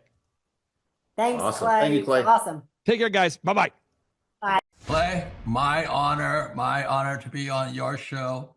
And thank you for all you do. I hear the ripple effects from you are good ripple effects. You know what I mean? People rave about what they learned from you. So congratulations. Sean, guess what's happening June 5th and 6th right here in Tulsa, Jerusalem? We are probably going to have an amazing business conference here at Tulsa, Jerusalem. Yes, we're joined by Tim Tebow. Tim Tebow is going to be joining us right here at the Thrivetime Show World Headquarters, June 5th and 6th. He's a very successful football player, obviously a Heisman Award winner, but he's also a very successful entrepreneur. Now, when you work with real clients, Sean, clients you really work with to help them grow their companies, do you ever hear a business owner tell you that they didn't have time to get something done? Every day. How often is not having enough time a problem for business owners? All the time. It's like maybe 90% of the issues as people are trying to grow their company. Well, Tim Tebow is going to come join us here at the in-person Thrivetime Show 2-day interactive business workshop, and he's going to teach us time management and his approach to personal self-discipline and getting things done. Also at the workshop, I'll put up on the website so people can see it here. Also at the 2-day interactive workshop, Sean, we are going to be, there it is. We're going to be teaching accounting, systems creation, marketing, human resources, how to hire, inspire, train, and retain great people, accounting, social media advertising, search engine optimization. Sean, what's the area where most clients ask you for help the most? Is it generating leads? Is it hiring people? What's the biggest issue that most business owners have by default before they come to one of our workshops? Well, I think it's management, because time is the most valuable resource for these business owners, and being able to manage their time is the first thing. Once they get that under control, then generally the numbers, being able to track their business and be able to make the best decisions based on numbers rather than emotions is a big area. And we teach all of this stuff at the business conference, particularly you, Clay. You love to hammer on time management. It's my favorite part of the conference. Now I'm going to pull this up real quick here because we're going to go through. If you're not excited, I want to get you excited about what we're going to cover at the workshop here. Okay. All right. The 2-day interactive workshop. This is my 20th year hosting workshops. So I'm telling you folks, we're in rare form here. So one is the idea of establishing your revenue goals. I think most entrepreneurs don't know their revenue goals. Would you agree, or am I off my rocker? No, that's totally a very important point we do with every one of our new clients that come on board is we have to establish the revenue goals. And generally speaking, we have a vague idea, but not an exact idea that can be engineered down into like the daily goals for sales. And so that's a really big one. Now, next is the break-even numbers. What kind of sales do you have to do to even break even? Yeah. Third is how many hours per week do you want to work? What is your ideal schedule as an entrepreneur? Box number 4, how do you stand out in the clutter of commerce? What makes your company unique from all the different businesses? In a world of brown cows, herds of brown cows, proverbial brown cows, the analogy of brown cows, how can you be the purple cow that stands out? How can you be the squeaky wheel that gets the oil? Box number 5, branding. How do you improve the perception that people have of you, your business, your brand? Box number 6, marketing, your 3-legged marketing stool. What is a turnkey way for you and your company to generate leads so you can succeed? Because if you don't have any leads, your business will bleed. If you can't sell, your business will go to hell. You've got to generate leads. Sean, how often do business owners by default tell you they have a hard time generating leads? It's almost all of the time. It's really a huge struggle. And many times they may be creating leads, but just through word of mouth. So they get to a point where we've implemented systems and then they need to create more leads, but they've never had to do it. So there's a lot of different scenarios where business owners are like, how do you create leads? Something we hammer on at the conference a lot. Box number 7, create a sales conversion system. Again, box number 7, create a sales conversion system. Sales scripts, recorded calls, one sheets, pre-written emails, lead trackers, all of the sales tools, the sales print pieces, the one sheets, the big screens that you see inside the business. Whether you're a doctor, you're a dentist, you're a lawyer, you got to have sales systems in place. We help you with that. Box number 8, what does it cost you to get another customer? Step number 8, what does it cost you to actually acquire a customer? Step number 9, it's hard to build an organization if you're not organized. We're going to teach you how to create repeatable systems, processes, file organization. Box number 10, we're going to teach you how to manage people, real people on the planet Earth. This just in, we're going to teach you how to manage real people on the planet Earth. Box number 11, how to create a sustainable schedule that works for you and your family. Step number 12, how to create human resources systems for recruiting, hiring, training, and retaining great people. Box number 13, accounting. This just in, we have to cover accounting. It's not how much you make, it's how much you keep. We're going to cover all the accounting things you need to know. And step 14, finally, what is the point of even achieving success? We're going to go over what is the point of even achieving success, how to design a life that you're excited about, how to design a life where you carve out enough time for your faith, your family, your finance, your fitness, your friendship, your fun, and where you're going to spend your focused time. We're going to go through that, all this and more. Now, the workshop, Sean, it's June 5th and 6th. Yep. It's a 2-day interactive workshop. Yes. And tickets, we always do it. It's $250 or whatever price that someone can afford. Sean, why do we let people name their price? Why do we have scholarship tickets available if somebody can't afford the $250 general admission ticket? Well, we don't want anybody to miss out on it. You could be at a startup phase or you could be, way along in your business, but we want to make it accessible for everybody. I think it actually goes back to a story of your dad. And it goes all the way back to how you've always done this as a business coach, trying to make sure that, your average people out there have access to the things that work. Now, 7 a.m. to 5, Sean, why do we go from 7 to 5 both days? I mean, it's 10 hours a day. 20 hours of training over 2 days. Why do we do 10 hours a day, Sean, of back-to-back workshops? We do a 30-minute teaching session. We do a 15-minute question and answer session, and then we take a break. 30 minutes of teaching, 15 minutes of question and answer, then we take a break. Why do we do that format, Sean? That format is so that we can keep people engaged and not just sitting there listening, but also getting involved. We really encourage people to ask questions, and that's really where the juiciness of the conference comes out, is you can put your personal situation and your questions on the board, and Clay will tee off and give you direct advice. Even without being in our coaching program, you can get direct direct coaching from Clay. It's really a very engaging format. I enjoy it a lot. Sean, final 60 seconds pop quiz here. What date is the conference? June 5th and 6th, 2025, this year. Question number 2, who's our keynote speaker coming to the conference there, Sean? Tim Tebow is our keynote speaker. Sean, question number 3, how much does it cost to come to our in-person 2-day interactive business workshop right here in Tulsa, Oklahoma? I think it's, did you say it's $250 or whatever you can afford? That's right, $250 Yes. or whatever you can afford. Sean, how do you spell Eric Trump backwards? P-M-U-R-T-C-I-R-E.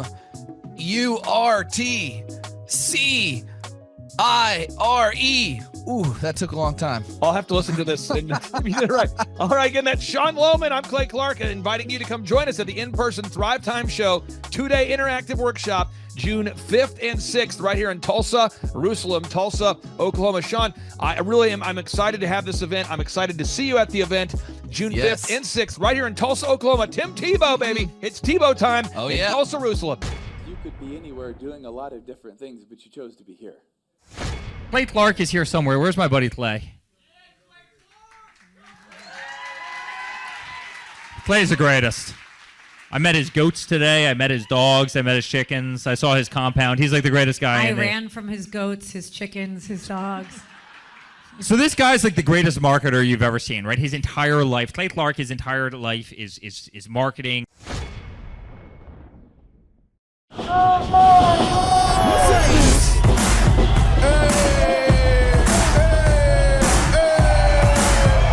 Hey guys, Luke Erickson here with the Thrivetime Show. As you can see behind me, we've got all kinds of energy going on. People are starting to show up for the conference, and it is hot in this place. We got grill guns over here. We've got people playing the drums. We've got a fire breather, and man, people are so excited as they come in. The conference is kicked off. This house is packed. We've got Aaron Hansis with Shaw Holmes up there. We've got Steve Currington with Total Lending Concepts up there talking about what is possible when you just implement, when you do the proven system. It's so exciting. People are going crazy.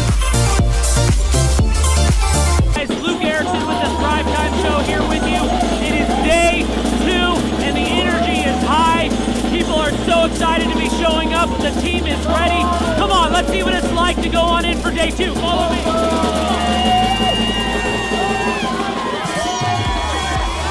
tell you what, people are so excited to be here for day 2. It is going to be incredible. Cannot wait to see what today has in store.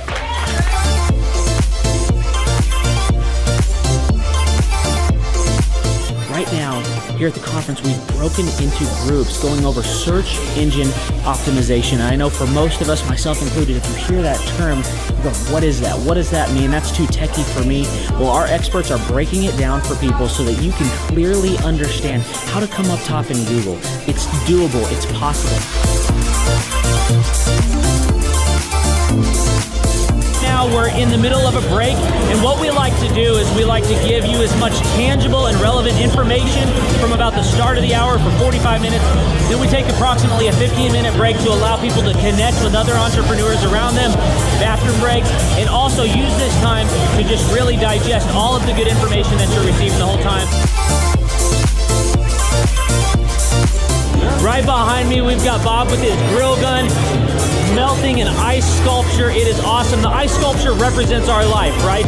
It's here for a time, but we all need to have the sense of urgency to implement the things that we're learning so that we can make the most of the time that we have.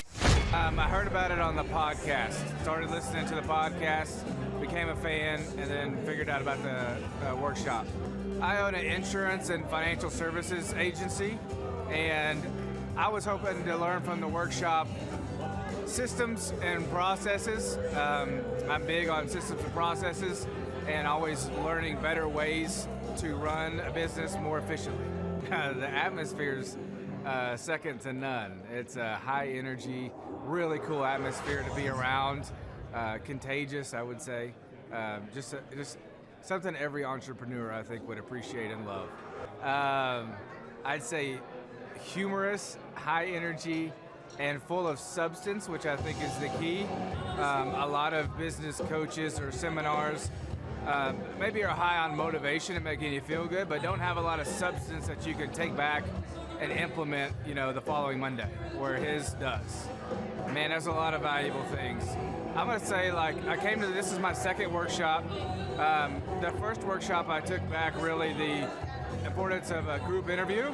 I used to spend hours and hours interviewing people, screening resumes, and that saving my time on that part is valuable. It was that and then the sales scripting that have been two major things just so far. Man, I think they're missing out on, expert advice from somebody who's been there, done that, built companies, has learned a lot of lessons. That's what I'm always looking for, is somebody that I can learn from that's ahead of where I am. And I think if you choose not to come, you're missing out on a lot of good advice that could help your business. Hi, I'm Aaron Antis with Shaw Homes. I first heard about Clay through a mortgage lender here in town who had told me what a great job he had been doing for them, and I actually noticed he was driving a Lamborghini all of a sudden, so I was willing to listen. In my career, I've sold a little over $800 million in real estate. So honestly, I thought I kind of knew everything about marketing and homes.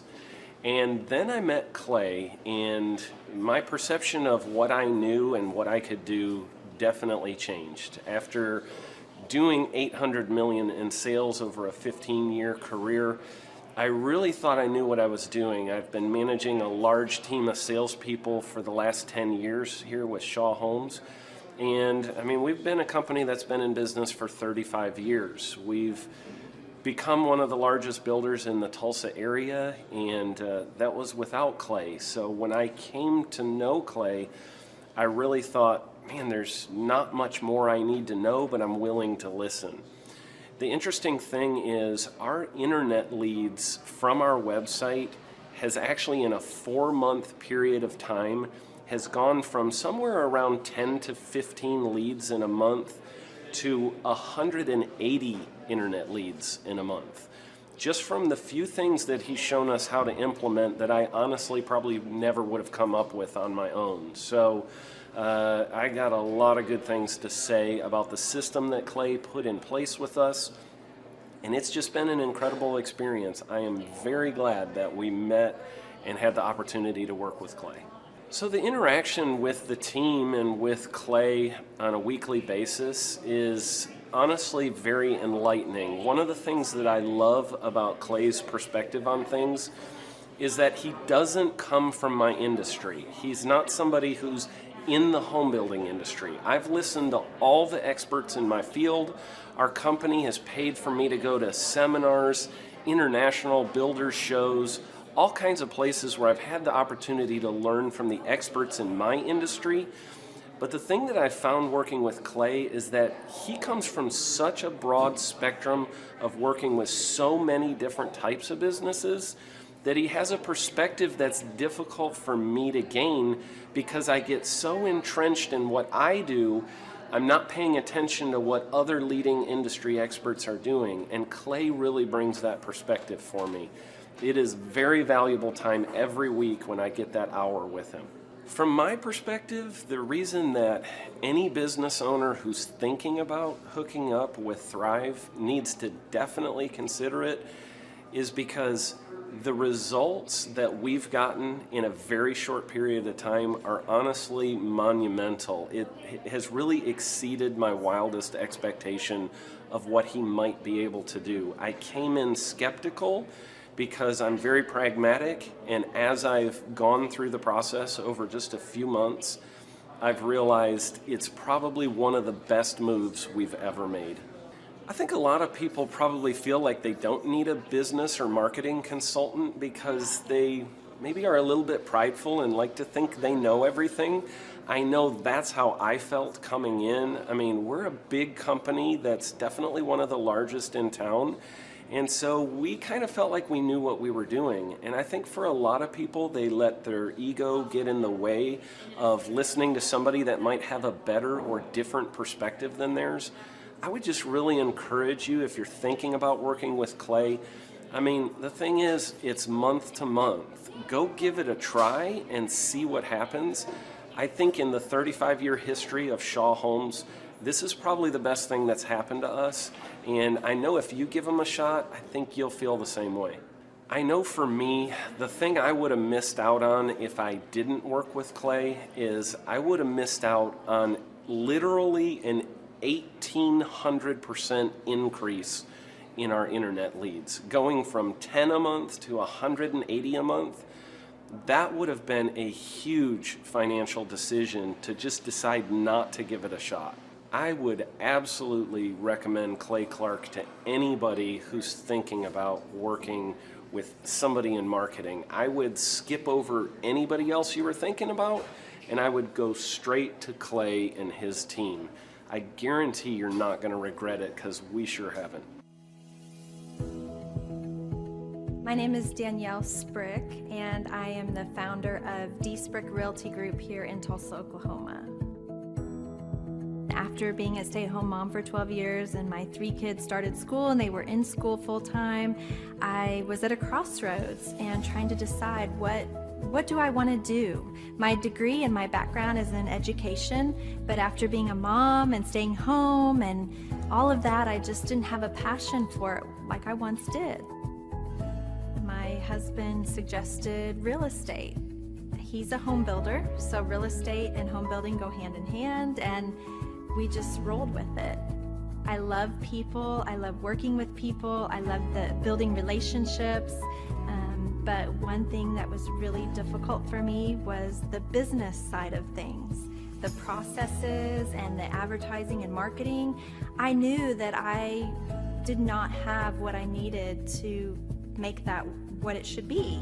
So I reached out to Clay at that time, and he and his team have been extremely instrumental in helping us build our brand, help market our business, our agents, the homes that we represent. Everything that we do is a direct line from Clay and his team and all that they've done for us. We launched our brokerage, our real estate brokerage, 8 months ago. And in that time, we've gone from myself and one other agent to just this week, we signed on our 16th agent. We have been blessed with the fact that we right now have just over 10 million in pending transactions. 3 years ago, I never would have even imagined that I would be in this role that I'm in today, building a business, having 16 agents.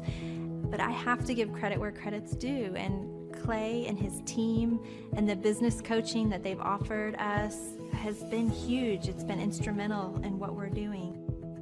Don't ever limit your vision. When you dream big, big things happen. I started a business because I couldn't work for anyone else. I do things my way. I do what I think is in the best interest of the patient. I don't answer to insurance companies. I don't answer to large corporate organizations. I answer to my patient, and that's it. My thought when I opened my clinic was I can do this all myself. I don't need additional outside help in many ways. I went to medical school. I can figure this out. But it was a very, very steep learning curve. Within the first 6 months of opening my clinic, I had a $63,000 embezzlement. I lost multiple employees. Clay helped us weather the storm of some of the things that are just a lot of people experience, especially in the medical world.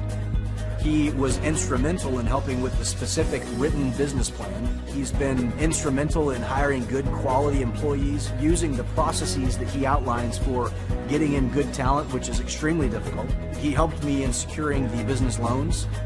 He helped me with web development and search engine optimization. We've been able to really keep a steady stream of clients coming in because they found us on the web. With everything that I encountered, everything that I experienced, I quickly learned it is worth every penny to have someone in your team that can walk you through and even avoid some of the pitfalls that are almost invariable in starting your own business. I'm Dr. Chad Edwards, and I own Revolution Health and Wellness Clinic. Clay, my honor to be on your show, and thank you for all you do. I hear the ripple effects from you are good ripple effects. You know what I mean? people rave about what they learned from you. So congratulations. And we went from expecting maybe 250,000 this year to we're at 400,000. Hi, I'm Kelsey with K&D's Woodruff Finishing, business owner at 23. So I've been working this K&D's company for about 5 years now, and we started working with Thrive not too long ago. And we went from expecting maybe 250,000 this year to we're at 400,000. That's what we're going to hit or exceed. So we're pretty excited about that. It's been pretty much just listening to what they have to say. Their hiring process has just really been incredible as far as finding good quality help, and the just the accountability of meeting up with them weekly, and like such good insight, the resources that they have for specific business questions. It's all been really incredible. It's been a great experience, so I would recommend it to anybody. What I've seen from Clay and his group at Thrive is they'll give you a simple system, and it's the simple systems are the ones that people can wrap their brain around. They're the ones that people can work with on a day-to-day basis. Hi there, my name is Stephanie Pipkin. I am 24 years old and I own Black River Falls Cleaning Services. We opened in April of 2019 and it is now mid-June of 2020. So I wanted to talk today about the success and growth I have achieved by implementing the Proven Path with Clay Clark's team and my business coach Luke from Thrivetime. It has been insane to say the least. I started working with them in mid-February of this year, so we're about 4 months in of working together, and it has completely transformed my business in pretty much every facet. So I'm gonna check my notes here. So in 4 months, my leads have tripled. I was getting probably like 2 leads a week. Now I'm getting more in the like 10 to 15 leads a week. I have doubled my number of employees. I'm now hitting the highest revenue weeks in the history of the company, week to week it seems like. We went from about 6 appointments today as our highest in February to now 14 to 15 appointments a day. And hiring quality employees has become much simpler and less stressful by using their systems for hiring. I typically only get maybe 2 complaints a month, if that, and everybody shows up to work. I just have really high quality employees now, especially in something people typically consider a high turnover type of work, you know, cleaning houses, cleaning businesses. I have amazing employees now, and I get rid of the ones who are not so amazing and bring on new ones because of, you know, group interviews and interviewing every single week. It's just been great, and such I don't waste as much time on low quality candidates anymore. And your coach will hold you accountable. I mean, which I love. Again, the tough love is really great. You know, Luke's like a stern father figure, but he's also nice, but also stern when he needs to be, when I'm being lazy and not doing the things that I know I need to do because I don't want to do them. So that's just great. Worth every penny. I mean, I'd pay him $1 million a month if I can, and maybe someday I'll be able to, but I would just say go for it. If it seems like a good fit, just go for it. Do what they say, even if you think it's stupid or ridiculous, just do what they say because it'll work. You know, people, when they look at my business, you know, people in my town, they think I'm lucky. They think I'm just, you know, things just happen for me. And, you know, maybe I am lucky, but it has a lot to do with hard work and, you know, perseverance and, you know, working till you cry sometimes. That's just being an entrepreneur, which if you're a business owner, you understand that. But it's having these systems in place of, you know, of course I'm going to be successful. It's an absolute because I have all this stuff in the background happening, and I have Luke and Clay and everybody on their team working really hard to make sure that I'm a success. And I can tell that they are just so excited every single week when I'm having all these wins and things like that. They're so excited for me. So it's the best thing ever, and I would suggest to anybody to work with them. So sorry for the long-winded reply, but I just had so much to say, and I could go on for hours probably about how amazing they are.